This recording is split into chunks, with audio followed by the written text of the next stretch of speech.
जय जगत्माता बगलामुखी ओम क्रीं बगलामुखी वरदे सर्वसौभाग्यप्रदायिनी समस्त भक्तानां सर्वाभीष्टं साधय साधय ह्रीं ओम स्वाहा.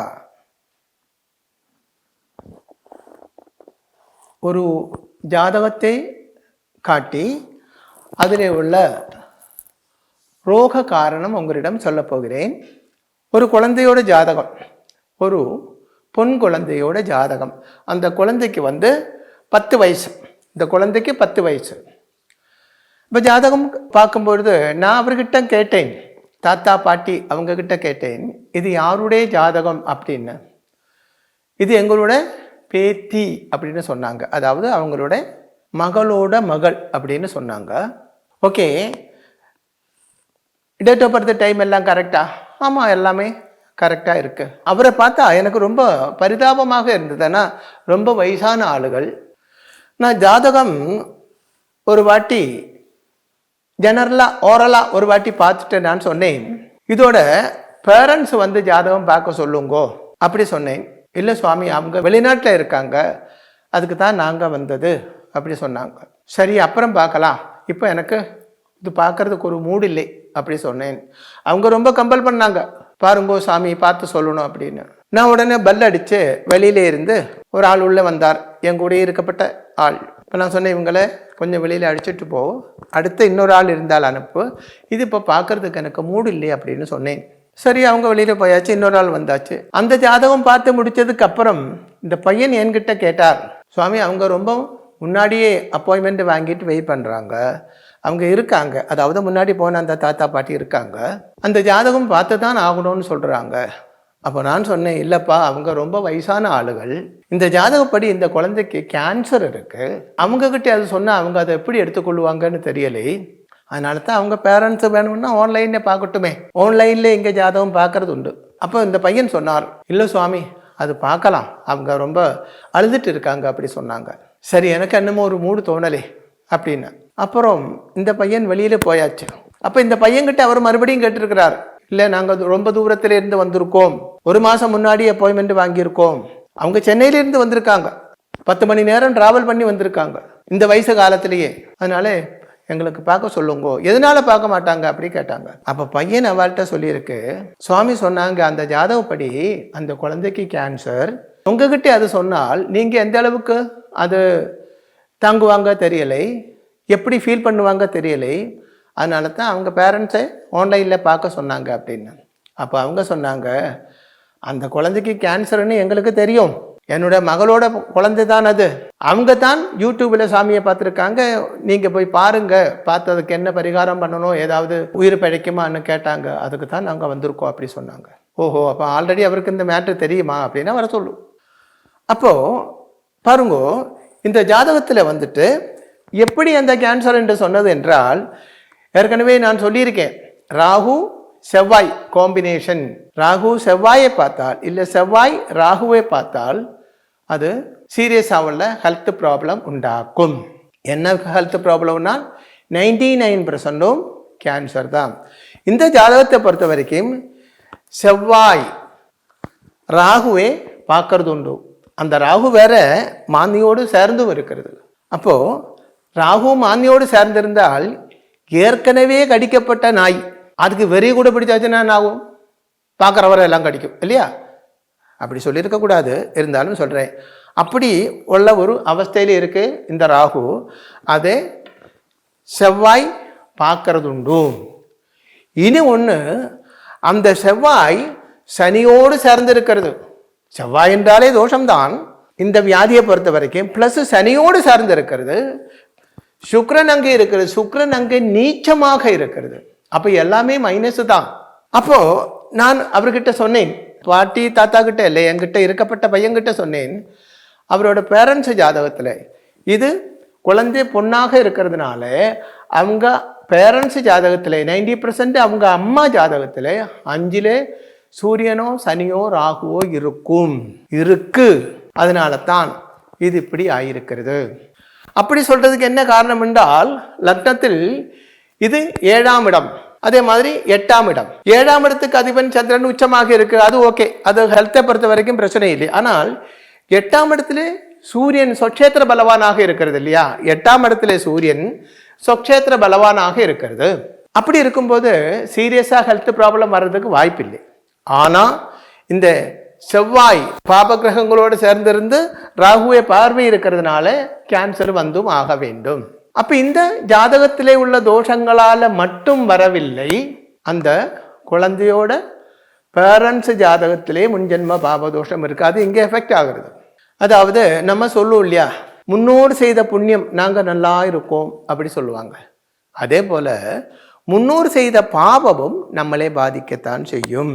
இங்கே இவங்களோட இந்த குழந்தையோட பேரண்ட்ஸோட முன்ஜென்ம பாபதோஷம் பாதிக்கிறது. உடனே ஃபோன் பண்ணி கேட்டு, தாத்தா பாட்டி தானே, இந்த அம்மாவோட இந்த பாட்டியோட மகள் தான், இருந்தாலும் அவங்க கிட்ட கேட்டு கிளாரிட்டி வருத்தி டேட் ஆஃப் பர்த் டைம் வாங்கி ஜாதகம் எடுத்து பார்க்கும் பொழுது அந்த லேடியோட ஜாதகத்தில், அதாவது இந்த குழந்தையோட அம்மாவோட ஜாதகத்தில் 5ஆம் இடத்தில் சனி இருக்கு, ராகு பார்வை இருக்கு. அப்போ பாருங்க, அப்போ இந்த ஜாதகம் பார்க்கறதுக்கு முன்னாடி ஃபர்ஸ்ட்ல பார்க்கும்போது எதுக்கு கேன்சர் இருக்கு அப்படின்னு கிளாரிஃபை பண்ணினேன். அப்புறம் இவங்களோட பேரண்ட்ஸ் ஜாதகம் பார்க்கறதுக்கு முன்னாடியே அப்பா அம்மா ஜாதகத்தில், அதுவும் 90%, அதாவது இது பெண் குழந்தையா இருக்கிறதுனால அம்மா ஜாதகம் அதிகமாக எஃபெக்ட் ஆகும். இது ஆண் குழந்தையா இருந்தால் அப்பா ஜாதகம் அதிகம் எஃபெக்ட் ஆகும். அப்போ இது பெண் குழந்தையாக இருக்கிறதுனால 90% அம்மா ஜாதகத்தில் எப்படி இருக்கும், அப்பா ஜாதகத்தில் கூட இருக்கலாம். அந்த முன்ஜென்ம பாபதோஷம் சூரியனோ சனியோ ராகுவோ தான் இருக்கு. அதில் ராகு இல்லை சனி அப்படித்தான் நினைச்சேன். ஆனால் இந்த ஜாதகப்படி அவங்க அம்மா ஜாதகத்தை எடுத்து பார்க்கும் பொழுது 5ஆம் இடத்துல சனி இருக்கு, ராகுவோட தரிசனமும் இருக்கு. அப்போ நான் நினைச்சதை விட பவர்ஃபுல்லான தோஷம் அதில் இருக்கு.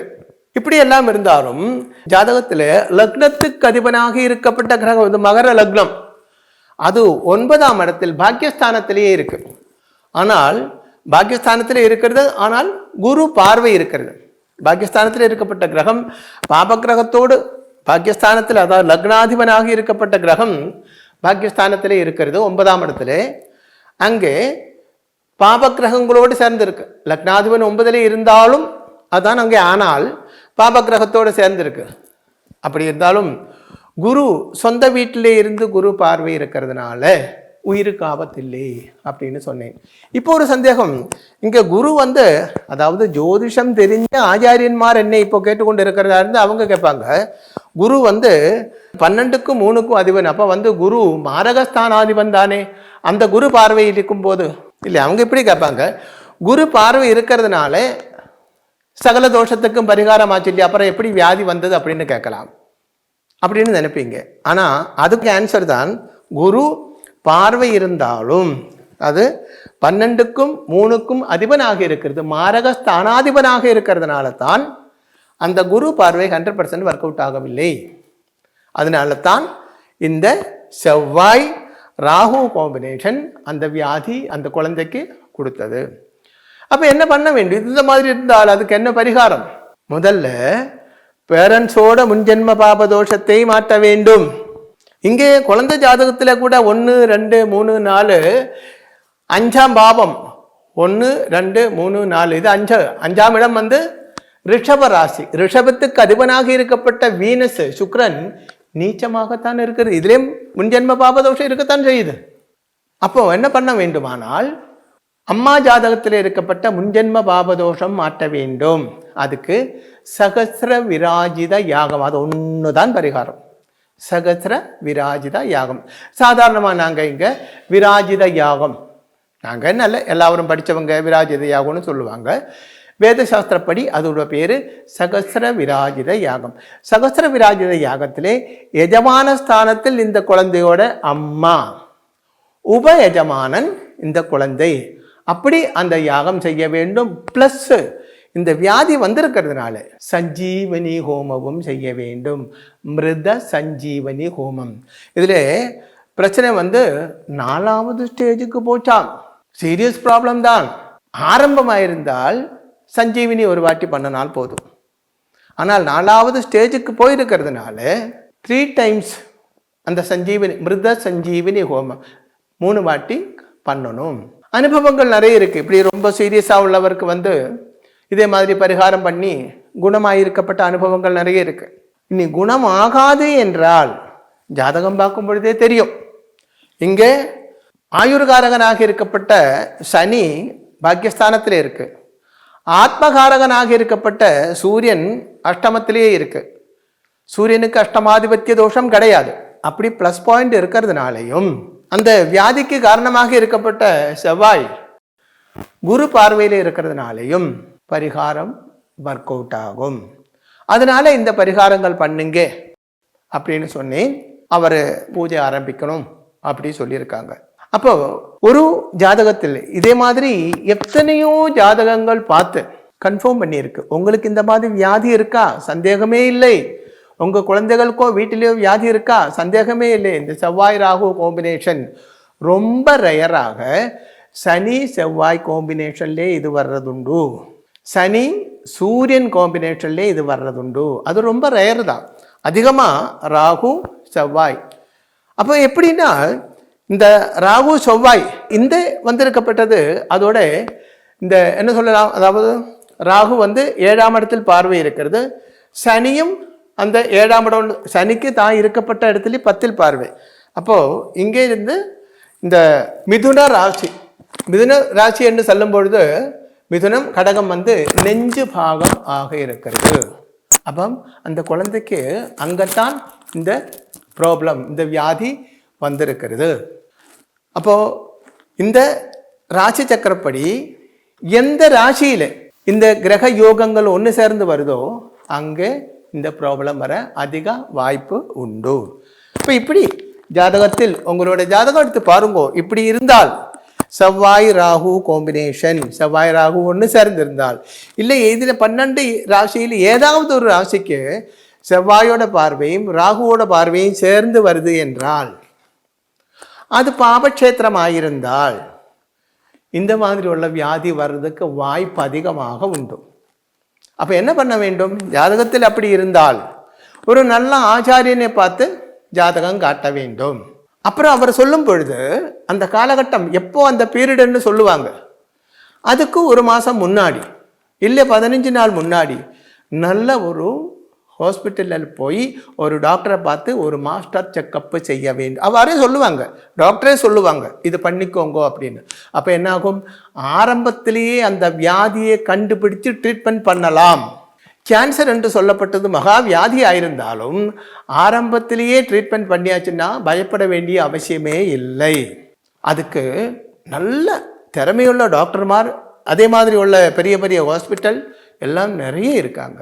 அப்போது ஹாஸ்பிட்டல் யூஸ் பண்ணணும், டாக்டரை யூஸ் பண்ணணும், நல்ல ஒரு ஆச்சாரியன் கண்டிப்பாக ஒரு ஆள் வேணுங்க. இப்போ நீங்கள் பிஸ்னஸ் பண்ணுறீங்கன்னு வச்சுக்கோங்களேன், உங்களுக்கு ஒரு ஆடிட்டர் இருக்கும் இல்லையா?